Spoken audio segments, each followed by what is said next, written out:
How we doing, everybody? Good morning, grand rising. Great to see you. Great to have you. It is May 23rd, 2024. May is flying by, and we're rounding out what might be percentage-wise the best trading month we've had in a while. Um, and no, actually, excuse me, scratch that, ever, right? This year has been kind of back to back to back of really great months. There's been great price action throughout markets. It has been a whole lot of chop we've had to sit through. But this has been the first time ever in my trading history that I've been able to do a 2000 plus percent play in GameStop, right? At the same time as another 1000% profit play with AMC at the same time, back to back, and then have that followed up by 2000% play the next week. Normally, 2000% plays, we've had a few of them, but they're rare, right? Because it's tough to grab something and it goes up 2000%. That is very difficult, right? And at this point, we've done it twice within 2 weeks. So this is like things that have never happened before are happening in markets, and it's just such a great time to be in them. And I know, everybody who's involved in markets says that. That's not the case. There have been plenty of times where it's like, okay, it actually sucks being involved in markets right now. It just straight up sucks. Now is not one of those times. Now is one of those times where you're seeing so many different sectors. When you look at what we've eaten off of the past few weeks, it's been commodities with gold and silver, right? It's been some tech. We've had Apple sprinkled in there, Nvidia sprinkled in there, AMD sprinkled in there. But then we've also had crypto, right? Sitting right here live on these pre-market sessions, calling out all the major price action moves on crypto, right? That turnaround that we got headed into the halving, I talked about here for free, saying I'm taking my profit here as we can go down heading into the halving. That's what we did. Then a few weeks ago, right, hopping on and saying, oh, okay, here we are putting in this hammer reversal candle. This is where Bitcoin can turn around, doing so on top of a major support level. This is the time when I'm getting long again. And then now you see Bitcoin running up 15% since then. And you also have all these different crypto related tickers that we've been playing as well. And then you have solar energy, right? So you have, which was crazy and just exploded yesterday. So you have all of these different sectors all over the place that are blowing up at the same time. It's kind of normal that you have one that's doing something, and then a few weeks later, no, it's like meme stocks, commodities, cryptos, crypto related stock tickers, energy. Like, it's so many different things where it's one after the next, just opportunity after opportunity after opportunity. This is the time when you want to be involved in markets. So for, my people who are watching and you're like, oh, maybe I fell out of it and I don't know if I should get back into it, or I don't know if this is something that's real or something that works. You see it, right? You see the receipts, you see the timestamps, and you see the consistency. This is something where when you put yourself in an environment where miracles happen, you're more likely to be touched by that miracle, right? When I say miracle, I'm talking about luck or anything like that. Luck is when preparation meets opportunity. But it's like going to a store where they have five past lottery winners. I take my business to that store, right? In this community, this stock options made easy community is that exact store where it's like if you're looking and with silver, whether it's Bitcoin, whether it's, insert whatever is running here, AMC, GameStop, FSLR, there's a reason why we're involved in all of them, right? All of them have been mentioned within the community. All of them have been call outs. When you put yourself in an environment where the improbable happens often, you increase exponentially your probability of you making some crazy move that positively impacts you, right? If you're sitting around and you're not exposed to anything that's good or anything that can have these types of returns, of course you're not going to get them, right? You're just seeing about them afterward. But if you actively put yourself in an environment where you feel wrong if you're not leveling up, you have no choice but to level up, no choice but to hone your skills. And that's really what you want to do, is put yourself in an environment where you're like, I have no choice, right? It is the overwhelming sentiment that it's time to level up consistently and nonstop. That's where you want to be, in a spot where you're like, I feel wrong if I'm not getting better. I feel wrong if I'm not pushing the envelope, if I'm not getting 1% better daily. That's where you want to be, so that you can, be in position for moves like the ones that we've seen here in the past few weeks, which have, again, I've never seen this happen before. We've had 2,000% plays before, but never in such close proximity. GameStop gapped up over the weekend to put us up 1,000%, and then gapped up the next day again overnight to put us up over another 1,000. Right, so GameStop went absolutely insane, and then we have FSLR going absolutely insane, and AMC went insane. So it's like we've had things like this happen back to back, but to be involved in all of them, we're just locked in a way that is completely different than what it's been in the past, and that's what happens when you do get 1% better each day. Is you hit this same critical threshold where you see, right, just a massive upswing in your productivity, your accuracy, and the way that you do things. So I'm constantly learning and getting better. You guys are constantly learning and getting better, and that's the best place that we can be in, especially in a world that is evolving so fast and so quickly each and every day, right? And that's why Kaizen is our motto. And that's why we have that exact event coming on June 19th through the 21st, the Kaizen event, stocks, AI. Those are the things you got to be focused on the most right now in 2024 is leveraging, putting your money to work for you in markets, and then learning AI. Those are like the two things where if you do those things, everything else will fall into place. Right at this point, like AI is becoming a legitimate, I don't know about side hustle, but it's become an integral part of the business that I do outside of the stock market. And we just nailed another client when it comes to AI consultation, implementation, and integration. Companies don't know anything about this, small and large, and they're looking for someone to tell them, hey, this is how you do business. Let me evaluate it. Okay, cool. You can fit these tools in there, here, here, and here. This will save you this much money. This will bring you this many more cold leads. This will help make you this much more money. And then they're like, okay, cool. Where do I sign up? And especially if what you're doing provides them with more value and it saves them more money, they're willing to pay you. And if you solve big problems, they're willing to pay you big checks and ongoing, right? At the end of the day, if you can replace an employee for me, I'd rather pay you monthly and I could pay you less than what I pay the employee annually.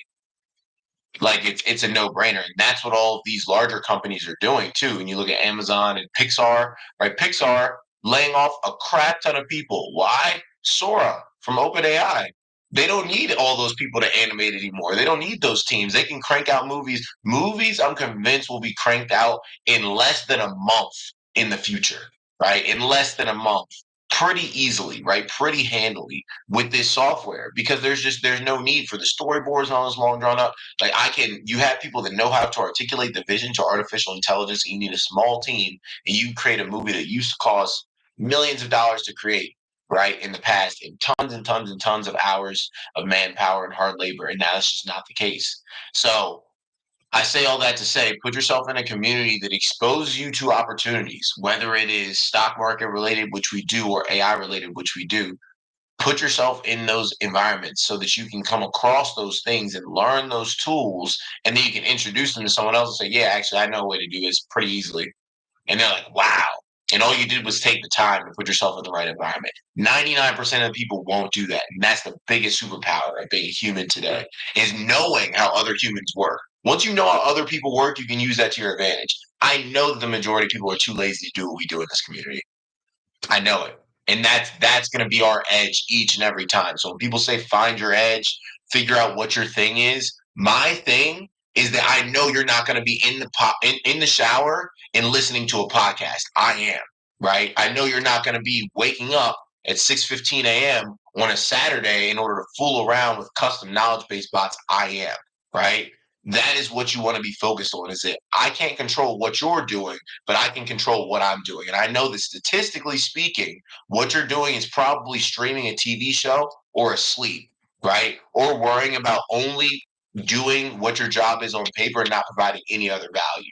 So when I look around, I see nothing but opportunity. And that's how you can see the rest of the world as long as you're willing to put in that little bit of extra work. And what's nice is that I put in those Saturday mornings and I listen to those podcasts in the shower and during my drives and all that so that you don't have to sift through all that information. Right? I can come to you and say, hey, everything that I've learned over the course of these hundreds of hours of research, I'm going to go ahead and squeeze into 3 days of content. So you can pop over for $150 and learn what I've distilled down from hundreds of hours of research in those 3 days, or you could just continue to do things, right, and watch the world change around you. But the people that I want around me are the people that are willing to evolve along with the world and make it cool to do so, right? Not nerdy, not annoying, I want things to challenge, right? And I want to be challenged and I want to continue to win. And that's what we're about here. It's not only winning, right? Because you're gonna take an L, but that's just what the foundation of your future success is based off of. So that's got me pumped up here at the end of what's been an amazing week, and we're looking to finish that out strong, right, and continue to execute and do great things here in markets and beyond, right, and beyond markets because everything goes beyond them, right? A lot of what we do is just for certain byproducts, but if you address the foundation is the mindset. We're all about curating that correct mindset. Now, our top news as we dive into, stock related stuff. And of course, the stock stuff is the AI stuff now because all of it, AI is in all of it. But our top news, can't beat them, join them.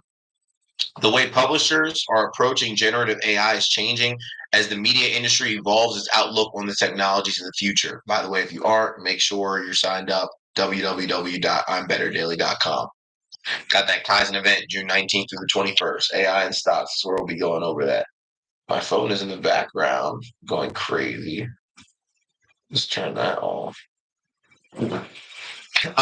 But in terms of, we talked about, the movie industry just now with generative AI and Sora and all of that. Well, it looks like publishers are doing the same thing. Questions had initially centered around how it would impact their workforce or operations, as well as how they could benefit from or be harmed by new developments. Some of those answers are now becoming apparent in many parts of the publishing space, ranging from movies and music to online content and printed word. Backdrop in the early innings of the AI revolution, firms banded together to stave off threats to their bottom line. Hollywood actors and writers went on strike in part over fear that they might lose or share revenue with machines, while news and media companies started talks to establish a united front against big tech over content scraping and training their AI models on data produced by their organizations. It now looks like each industry will compete will reach separate deals with internet giants that wield tremendous power over distribution and visibility. Yes, 1000%. Do like what Reddit did, right? Do like what Salesforce is doing, even though it's controversial. Salesforce owns Slack, and Slack, they are licensing out your work messages. If you use Slack, they are, and you don't pay attention to those terms and conditions, they tucked away the ability to sell your messages to companies to train AI models. So number one, watch what you're saying over Slack. You should do that already because you should assume if you're doing anything over anything, any type of work infrastructure that can be seen.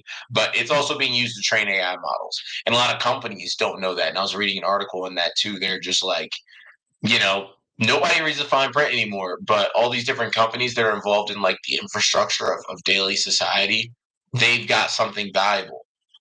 Media companies, whether it's print media or video media, right? YouTube, I'm sure they're using all these videos in order to train Google's AI model, right? So it's like any type of media that can be ingested is super, super valuable now. Like data used to be king, but data, content now is kind of king in the age of AI. Data is still really important, but content is just, it takes on a whole new light. And beforehand, it was, kind of the natural human reaction from the like publisher's standpoint. At first, it was like fear, right? They're like, "Oh my gosh, they're swindling us. This is going to replace us." Da, da, da. And now these publishers are striking deals with all these big tech companies. That's the way to do it because these big tech companies are going to do what they want to do regardless. Like that's the thing. They don't care about lawsuits. They don't care about whatever. They'll outlast you in court. No one had. There are whole countries that don't have the free cash flow that Apple has, like major developed countries, like part of the EU type countries. You're not beating that in court, right? So don't even try. Control what you can control, right? Pivot and move in the direction of where things are going. Because if you want to fight a losing battle, all you're doing is screwing yourself.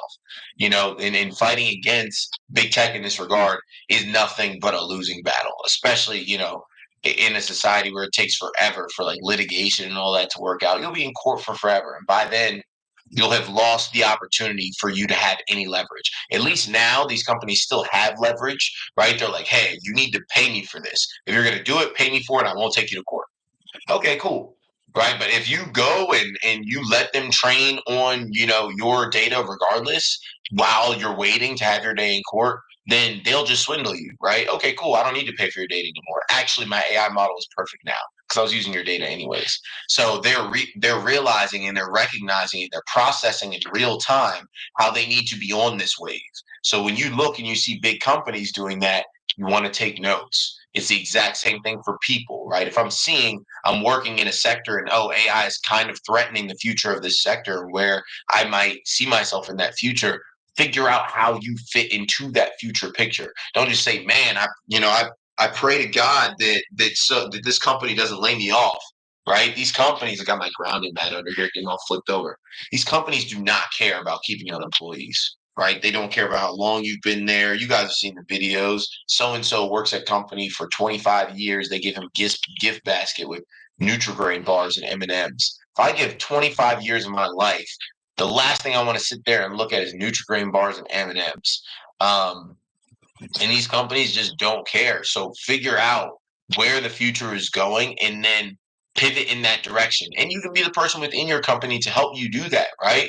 That's how you get those promotions. Somebody looks and the CEO of the company says, man, this dude was middle management and he suggested things that we've now instituted across the company that have saved the company. Am I going to pay him what he's due? No, right? Because if you do make sweeping changes that save the company millions or make them millions, they're not going to pay you in proportion to that.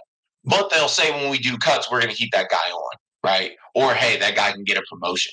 If he helped generate 50 million, he's not going to get that, right? But we're going to make sure that he's taken care of. That's what you have to aim for, is figuring out, okay, what does the future look like? How does what I do currently, how can that be changed, transmuted in order to fit into what's happening with these trends that are pervading throughout markets? So backdrop, we talked about how they started fighting against the firms, these publishing companies. Microsoft backed OpenAI just signed a major content licensing deal with News Corp, ticker NWSA, which could be worth more than $250 million over 5 years, sending shares of the latter up 7% in pre-market trading. This is another thing that is a major factor in evaluating the companies that could be valuable short term and long term with this next wave of AI stocks, which we're talking about on day one of the Kaizen event, right? There are these new developments that are happening in the AI space where companies that you do not suspect as being AI companies will be AI companies because of what AI companies need, right? Take a shot every time I say AI companies, you won't make it until market open. But there's so many different angles to what's happening now with this next wave of AI stocks. There's no way if I ask you, hey, what stock do you think will be a major beneficiary of AI sentiment now and will be up almost 10% tomorrow? There's no way you'd be like News Corp. But that's where we're at with it, right? That's where we're at with it. So you need to understand the thought process of which companies will be valuable and then understand where you can position your money in light of that, right? Proactively position. FSLR has run crazy these past 2 days. You did not make money if you weren't positioned before that, right? You got to be positioned before it happens, not when Microsoft and OpenAI and da-da-da, now Microsoft's at all-time highs, and you're like, oh man, now I need to, hop in on this Microsoft thing. Stop chasing the bag. Get there proactively, and it doesn't cost a lot to do it. When you look at cost versus value, $150 for a seat in what we're about to go over for those 3 days is peanuts. Peanuts. Cost versus value, right? Cost versus value. Once you recognize that, it's the biggest thing. Same thing for contracts, right? FSLR. Oh, that contract's $170. I don't know. It's over 4,000 yesterday. So it takes money to make money. It takes energy to make energy. It can neither be created nor destroyed. It always takes to make.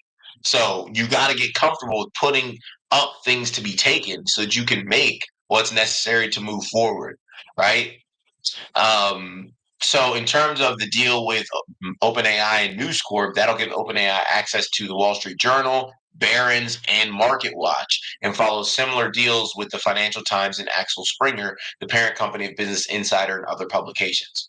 Google also inked a deal with Reddit, ticker RDDT, earlier this year to use the platform's content to train its AI models, while Meta is reportedly looking to follow suit. Reddit also big in terms of like the upswing of what's happening in social media. And that's why I'm so excited about one of the tools specifically I'll be talking about during that Kaizen event.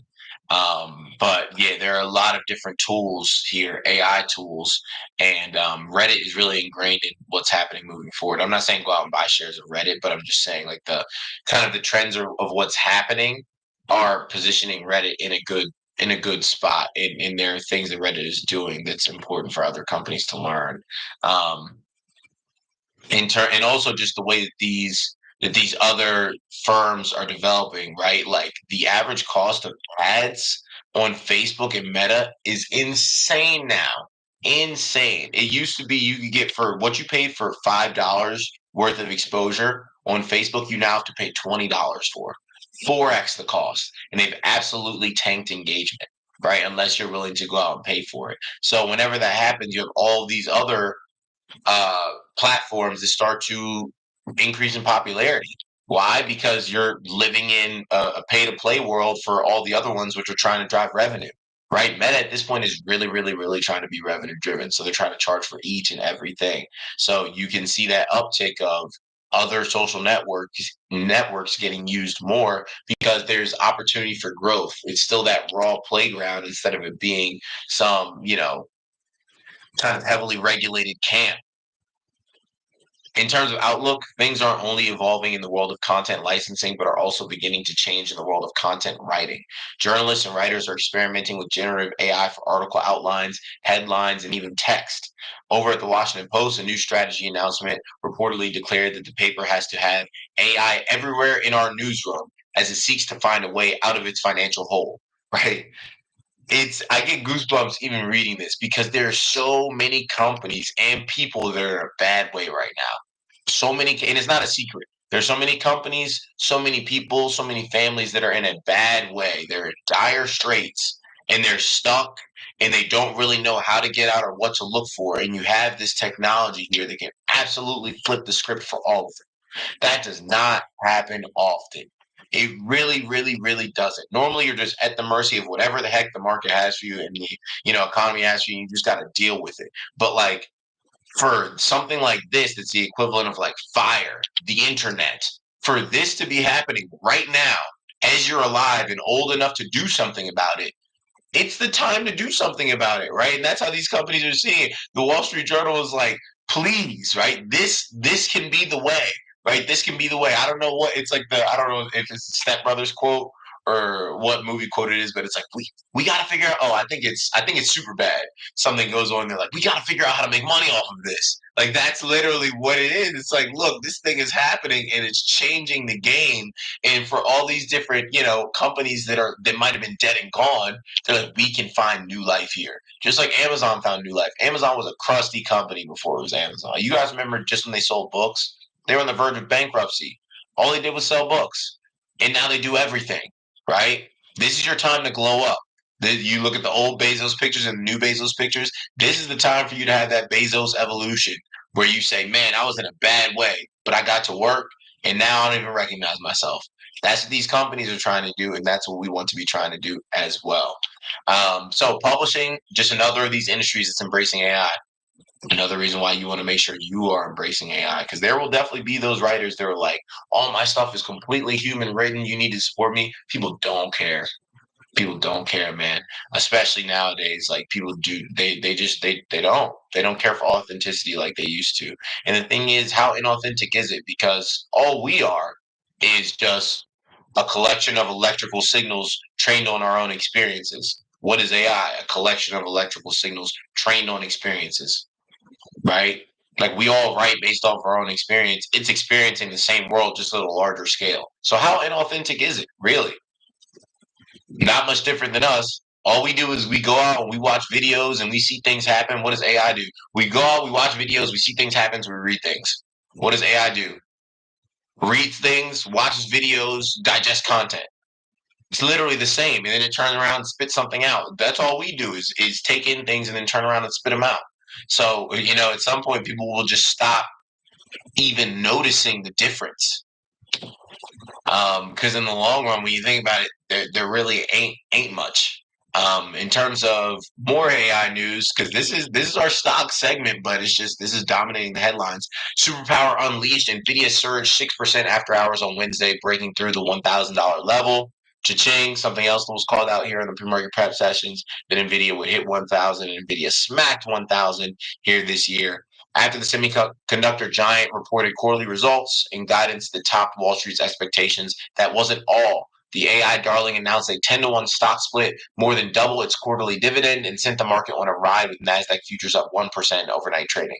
That was something that I actually did see rumors of. Apparently, that was like a heavily circulated stock market rumor this week because some other company did it. I can't remember what, but it was there was a great narrative that was kind of put together for why NVIDIA would split on the back of that company splitting, and NVIDIA did split. So shout out to the people that called that. It was not me. Now in hindsight, I wish I would have brought that up because I was reading it. I was like, interesting supposition, but I don't know. Again, being like the steward over a community, like I don't know if I should bring that to the community or not. But ended up being, ended up being solid intel there.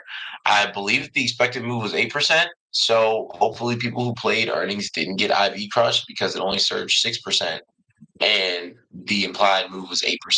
So we'll see if those calls actually ended up making any money, especially if you went in on lotto calls. Quote, the next industrial revolution has begun, CEO Jensen Huang declared. Companies and countries are partnering with NVIDIA to shift the trillion-dollar traditional data centers to accelerated computing to produce a new commodity, artificial intelligence. It is true. It is very true.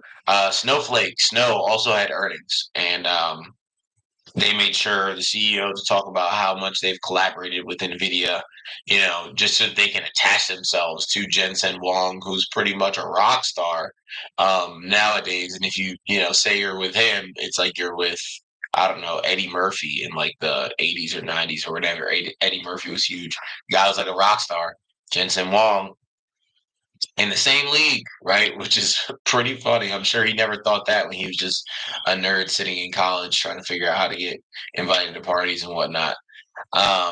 Financials news, stronger protection. Snow, by the way, hitting a long-standing uptrend support and getting a little bounce off it. We've been gathering a base on Snow, but building up some solid strength and bullish divergence here, especially after good earnings. Could see Snow start to push.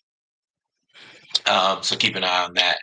Financial stronger protections. And if you don't know how to keep an eye on it or how to trade or how to do anything, email me, adam@adamhollandeducates.com, so you can get started trading with us and putting your money to work for you in markets today. Now, financial stronger protections, looking to bring more oversight to the fast-growing space. The Consumer Financial Protection Bureau has issued an interpretive rule that will treat buy now, pay later lenders essentially the same as credit card issuers. BNPL providers like Affirm, PayPal, and Blocks, which is Square, Blocks Afterpay will now be required to refund return products, investigate merchant disputes, and provide bills with fee disclosures. They should. I talked about this a number of months ago, right? But buy now, pay later is just like modern day indentured servitude. People just have this switch in their head where they don't recognize they have to pay that money. And there are people that are in buy now, pay later slavery, literally BNPL indentured servitude, and they are paying so much monthly from BNPL, and none of these firms are required to treat it how it should be treated, right? Like they don't have to give you a refund. They don't have to provide, a breakdown of fees or disclosures or any of that. They essentially are like super unregulated credit card companies or like credit companies, but they don't have to be treated like them. Credit card firms currently comply with such rules under the decades-old Truth in Lending Act, but the CFPB has been clamping down on the space, most recently finalizing a rule to cap credit card late fees. So stronger protections. I think those protections are necessary because people need to be protected from themselves, unfortunately. Industrials breaking up. DuPont, ticker DD, is joining sprawling conglomerates like General Electric and Johnson & Johnson and splitting its businesses into more focused companies. Speaking of Johnson & Johnson, their chart looks solid, right? Their chart looks solid here. The chemical giant, which was formed in 1802, will separate into three publicly traded entities, sending its shares up about 5% in pre-market trading. DuPont CEO Ed Breen said the breakup plan will unlock incremental value for shareholders and customers, and announced that CFO Lori Koch will succeed him in his current role effective June 1st. Breen will transition to full-time executive chairman. Good for him. Yeah, we've had a lot of these companies that are breaking up. General Electric broke up, and General Electric had been, just crushing it for a bit. Who is that? I think it might have been Rob. Rob, if you're here on stream talking about GE, GE was moving like Nvidia was for a little bit, just going crazy. So I don't know, if that ends up being what happens with DuPont, but I do think that instead of these companies being dilettantes and being these huge super companies that used to be the thing back in the day, investors like seeing, okay, if you're struggling, can you focus on one thing and just spin off the other division of your company to be another company, and then everybody acts autonomously? Because at this point, there's just energies that are divided, and none of it is bringing about the types of results that people want. So, yeah, it's better to just split up, do your own thing. In terms of today's markets, a little mixed. In Asia, Japan at 1.3%, Hong Kong down 1.7, China down 1.3, India up 1.6. London were flat, Paris up 0.3, Frankfurt up 0.2, the Dow up 0.1, S&P up 0.6, Nasdaq up a full percent, crude oil up 0.7%, gold down 1%, Bitcoin down 0.3%. Initial jobless claims we got today, new home sales at 10 a.m. PMI composite flash at 10 a.m. So at 9:45 a.m. and then 10 a.m. we could see some, volatility, some weird wicks. Just understand where that's coming from. What else is happening? Fed minutes data didn't increase confidence toward inflation goal. No, it didn't, but it was definitely an overreaction, and that was something I talked about yesterday. It was like the market anticipated bad news coming, and it looked like they just really wanted to sell everybody on selling, and that was just not the case, right? Where, like, when you look at yesterday's price action, heading into 2 p.m. at 1:30, we started to drop. And then by 2 p.m., the FOMC minutes come out, right? We drop a bit, but we already start putting in these wicks on the bottoms of these candles, showing that buyers are stepping in, right? So we're not going to sell off big, and then right at the end of the day, boom, we get two big green candles, and we immediately continue upward after market close. So it was just such a trap in terms of like price action. And if you are just making moves based off of news and the immediate reaction, you're not going to do well in markets. And that's why it's so important to have a community that you're a part of, because you don't know how to parse through this information or know these tricks of when they're faking you out. Look at the hourly buying volume on that last candle. It is humongous. It is literally it is the grand sum of all the volume that we saw in the previous hourly candles throughout the day. We got at the end of the day, and it was all buying volume. Like, don't let these people fake you out, but they will try to fake you out. Get into an environment, right? The stock options easy community or someone else, but just someone else who can say something, and then you see the price action follow it up. Right, I posted a meme, a video of me and Coinbase doing a little dance. I said, "Hey, it's a preview of what's coming soon." Coinbase has rocketed since then, so it's like, get in somewhere with somebody that can read a chart, that has experience, and that can let you know, because all they're doing is setting up all these traps in markets to get inexperienced people who don't have systems, to fall through those cracks and be donation money. You don't want to be donation money, right? You want to be aware of the different things that look good. I talked about Johnson & Johnson, how they've got a solid long-term looking chart. Toast, even on the meme stock front, what is it? Barnes and Noble. Barnes and Noble's chart looking solid, right? If you don't have someone that immediately has multiple opportunities, they're looking at day in and day out, they're good technicals based opportunities for you to leverage. On both ends. Schwab just lost a long-term uptrend. Schwab could go down from here, right? It's probabilities wise, Schwab is likely to go down from here. The stock, not the platforms, for our sake. But Schwab likely to go down from here, right? At any point in time, I've got multiple different things, multiple different opportunities, pretty much each and every day to leverage. That's where you want to be. That's what you want to be a part of. So if you're not getting that, right, you want to look around and look somewhere else, because 1% better, that's where you want to be at. But yeah, I just named also a number of different stocks to keep eyes on there. Once again, for the free. What else is happening? We talked about Fed minutes, overblown. Normally, the reaction that happens in markets is going to be an overreaction, and there's some type of correction. So that's why, especially with all the different stocks that we're looking for weekly closes this week, I'm not concerned with how the weekly candles looked yesterday, right? We're halfway through the week. It's a Wednesday, and we have, this intraday bearishness that happens because of FOMC minutes that was kind of like faux bearishness. It's like when somebody is about to fight, but they're like walking into their friend who's holding them back and they're like, hold me back, hold me back. That was the bearishness that was happening yesterday, right? So when I'm looking at what's going on the weekly, I'm not going to make my decision, right, based off of what this guy is doing with this fake sentiment now. There's plenty of time left. Um, and then you see what happened. NVIDIA, which is heavily weighted in both NASDAQ and S&P, beats on earnings, announces a stock split, markets up 1% overnight.